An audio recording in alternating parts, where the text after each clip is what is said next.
don't vote alone. Make sure that you are doing the work. We need to bring friends, call people who owe you money, call people you owe money, and say, look, let's let bygones be bygones. We need to show up.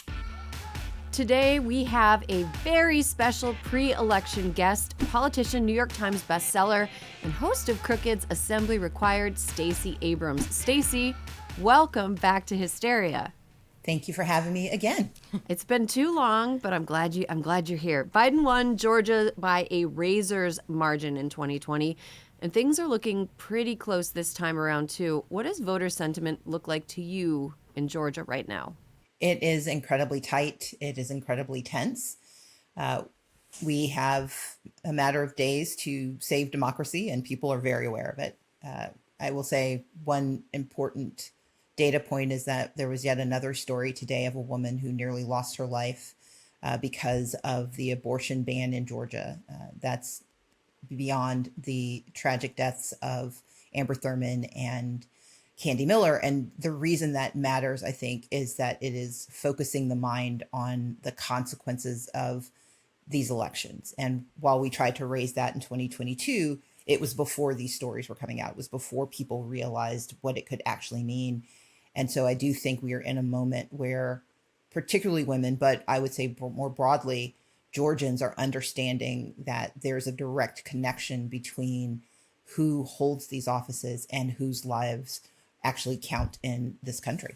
Are you hearing from other Georgia organizers, people that you're in contact with in the state, that the level of anger post-Dobbs is like kind of sustaining itself? Like there's been some Pew research that's found that women are still just as mad now as they were when Dobbs came down. Are you finding that that's the case in Georgia as well?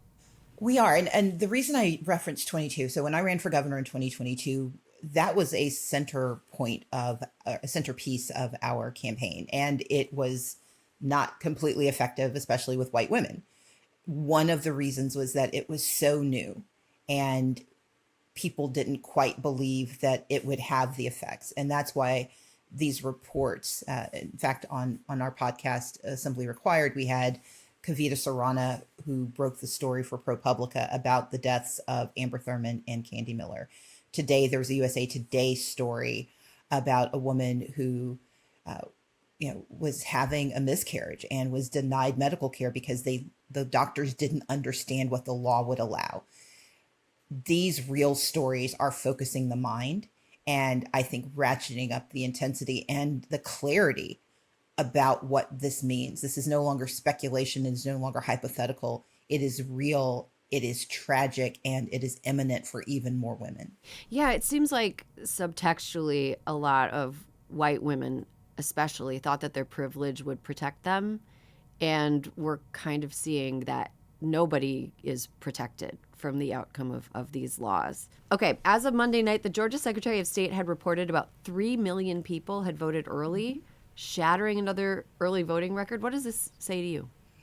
So I know what they're trying to say it means, and I want to be really clear about what it says and what it doesn't say.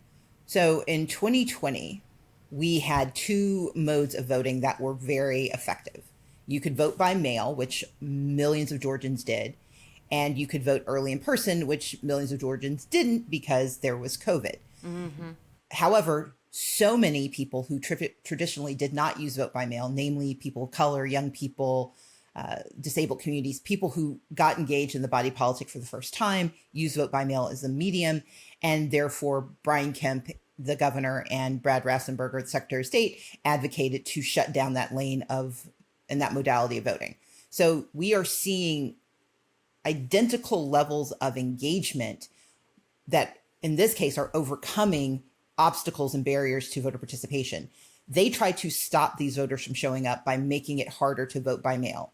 They made certain that there were fewer early voting locations. They made it harder to they put these unnecessary ID requirements with vote by mail. There were already requirements, but they added new levels and layers of problems for problems they said didn't exist. All of which was designed, as Brian Kemp said, he didn't like the outcome of 2020, so he passed these laws to make it harder.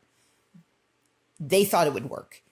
I'm excited because it's not working. It's not working because these voters are so determined to be heard that they are shifting their modality of voting.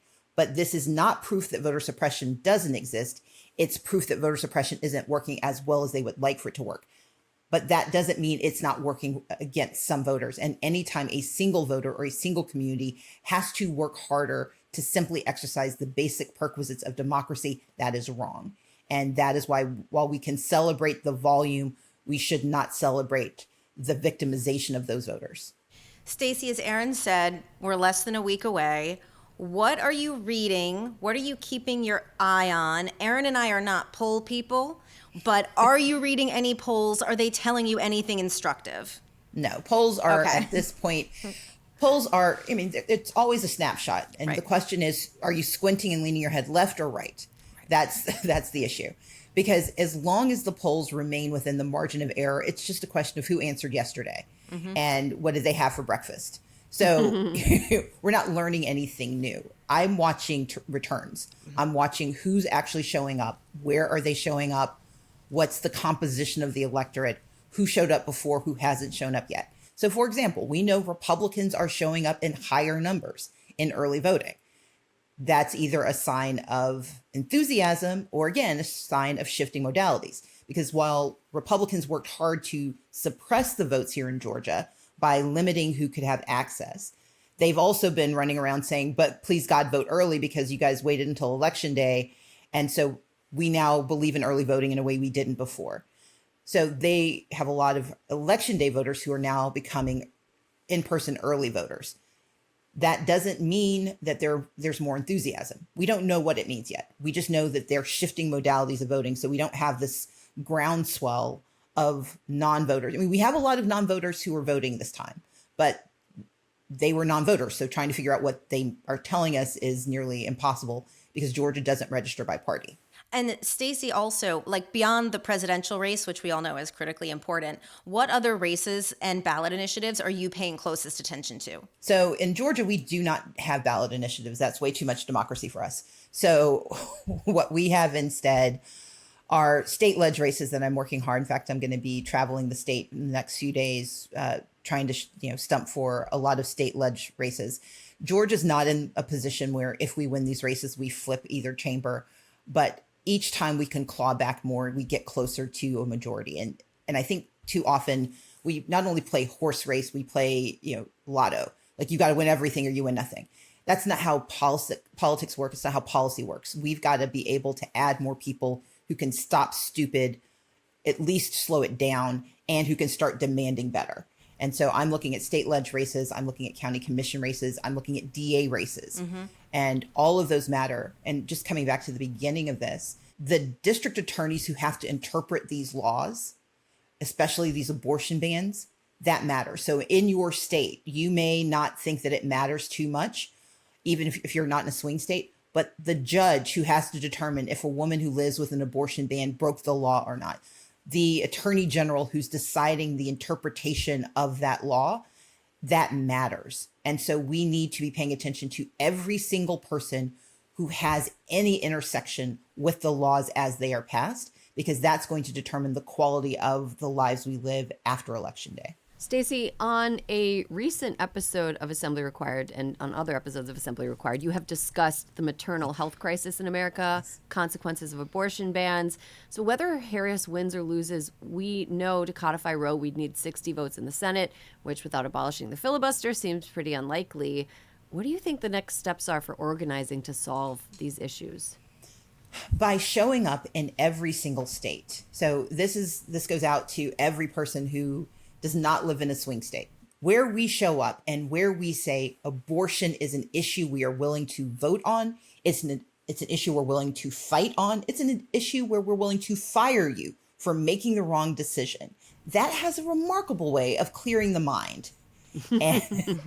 And of those 60 members of the U.S. Senate, many of whom will be up again in 2026, they may not be driven by that issue now, but if they see their friends losing, if they see their colleagues not getting reelected, it's amazing what we can determine in terms of pushing the narrative forward. But the other reality is that between November 5th of 2024 and the next election in 26, We cannot hope that they learn their lesson. We've got to teach them their lessons every single day. It's showing up in that session. It's showing up whether the issue is tax policy or reproductive choice. We need to show up and we need to remind them of the connective tissue between a woman's right to control her body and every other decision they make. One of the best tools of organizing is to be unpredictable.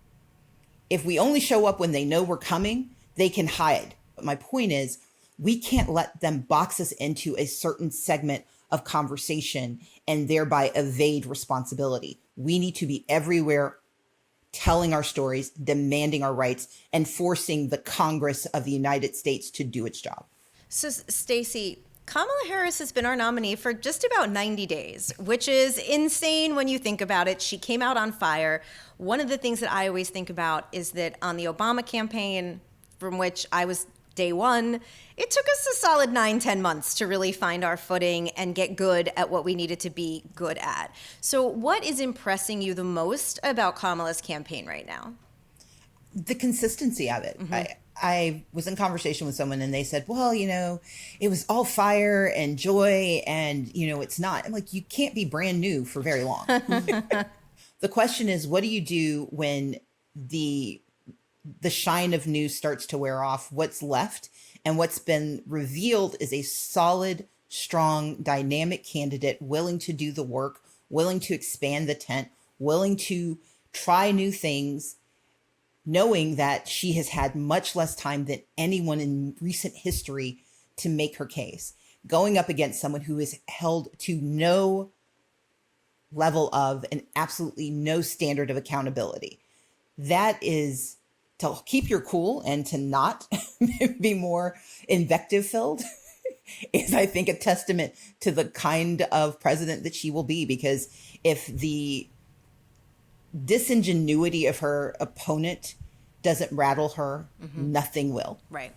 And for listeners, God bless, who might still be on the fence, what would you say to them the biggest dangers of a Trump presidency are? So I like to write. So I wrote a book called Our Time Is Now about democracy. And one of the pieces in the book is about foreign policy, but as a domestic issue. The rise of authoritarianism is rarely what we see at the end. It starts with a candidate who is charismatic, who is coarse, who says things that people won't say and breaks social norms. And he inveigles the population to think that he's some kind of different animal, and that gets people to pay attention. The next stage is that when that person then gets power, they use populism to justify three key behaviors. One, they demonize the press so that you don't trust the news, you don't trust the truth. Secondly, they hijack the judiciary so that the laws that are being made no longer function for society, they function for that person's policies and politics. And the third is that they make an enemy of their own people. You no longer have opponents, you have enemies. And that helps fracture and divide communities, and it makes it harder and harder to build coalition. Donald Trump is a textbook strongman, meaning he is a weak person who is leveraging celebrity and populism to bamboozle, to destroy, and to seize power. But we cannot be so focused on him as the person. We have to see him as an avatar for the people who are emboldening him, who are feeding him information, and who plan to run the country with him as a figurehead and a puppet. The danger of Donald Trump is not what he plans to do. It's what he's willing to let other people do with his permission. Right. Because that's the danger. Now that the Supreme Court has said that he is immune from prosecution, what that means is that he will let them run amok and disembowel our democracy, because they will use him as a shill, and he will happily take it as long as someone is looking at him and smiling. Honestly, now that presidents are immune from prosecution, I'm wondering why Biden isn't going more ham. Seriously. I feel like he could really be going a little bit nuts. Okay, on a more serious note, what is your advice for voters facing long lines, or if they're waiting in long lines, or who are stressed about hearing about ballots being set on fire in the West? Okay, so one, It is heartbreaking. It is a blatant attack on our democracy. It is not going to work. I watch a lot of television, so I was about to do a Good Place reference where, he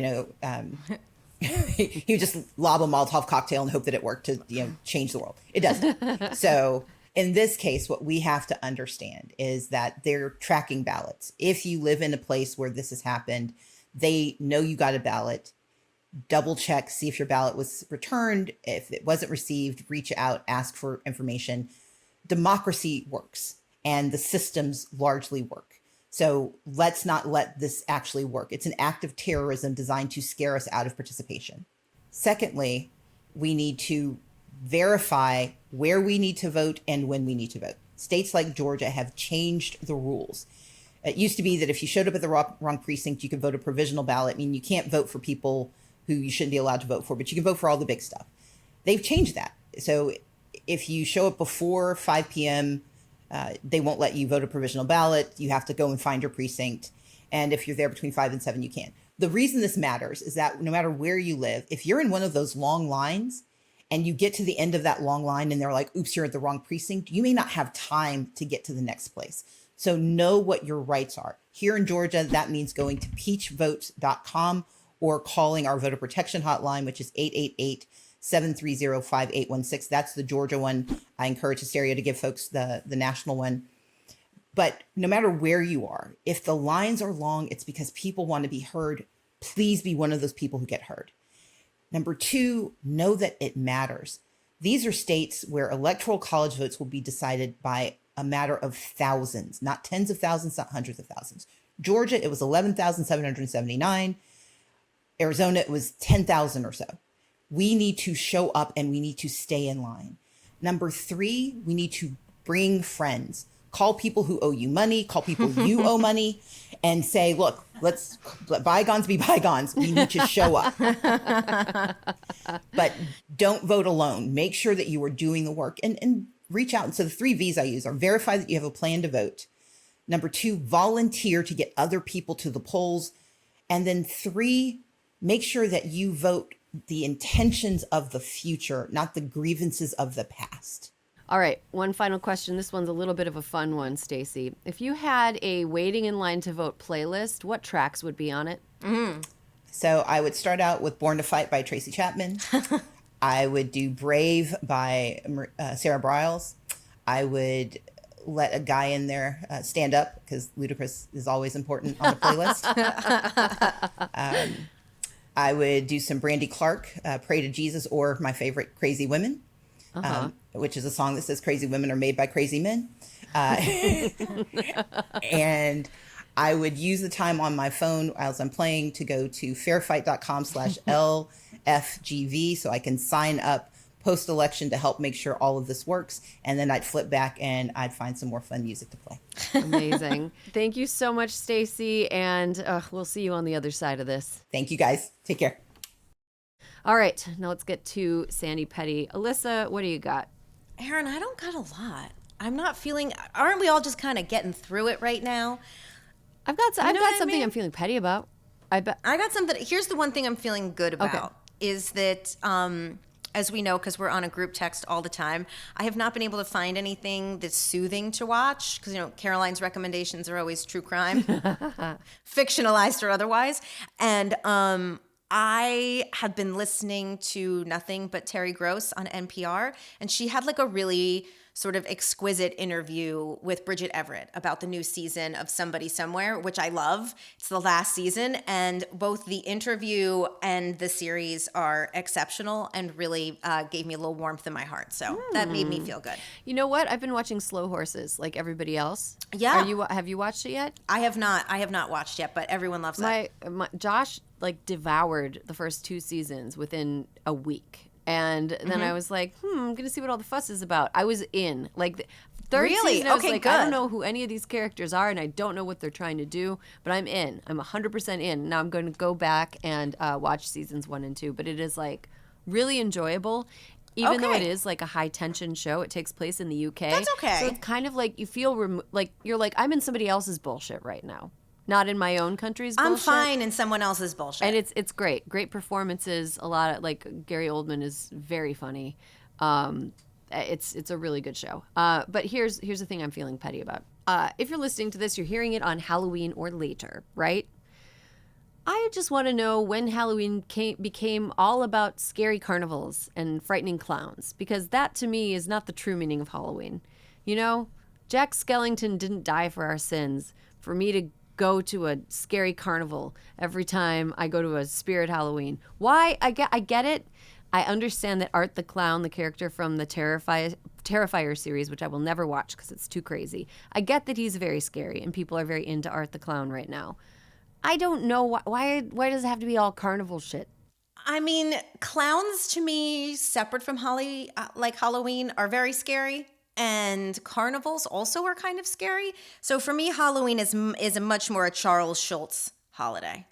Like, just give me Charlie Brown and Lucy. Let's draw the back of Charlie Brown's head like a jack-o'-lantern. That's my speed. To me, carnivals say summer. Spring, summer, that like too. they're not autumnal to me. It's not the right vibe. Like I think that scary is totally fine, but I think like Mike Myers, or I think I think about the first season of Scream Queens, which is the only Ryan Murphy show that I've like watched and loved. It's the first like half of the first season of Scream Queens is like so good. Like Fear Street, Spooky Yuki, like Christopher Pike books, like that sort of a thing. Carnivals are not it. It's not the right vibe. No, I agree. The only autumnal carnival I've ever seen, I can't believe I remember this, is in the movie Sweet Home Alabama. But it's not haunted. Well, haunted. No, it's not haunted. It's just and then there's one in Steel Magnolias too. Mm-hmm. And that's it, but they're not haunted. They're just good vibes. Yeah, but like a carnival, like a traveling carnival with like it's a midway and everything is like county fair. It reminds me of that's county which fair. Is summertime. Yeah. It's summertime. It's August. It's not. This is the wrong time of year. We gotta get back to the roots of Halloween, which is like, you know, hay bales and haunted pumpkins and Samhain. That's it. The beginning of the darkest time of the year. You know, that's just my thought. I'm done with scary clowns.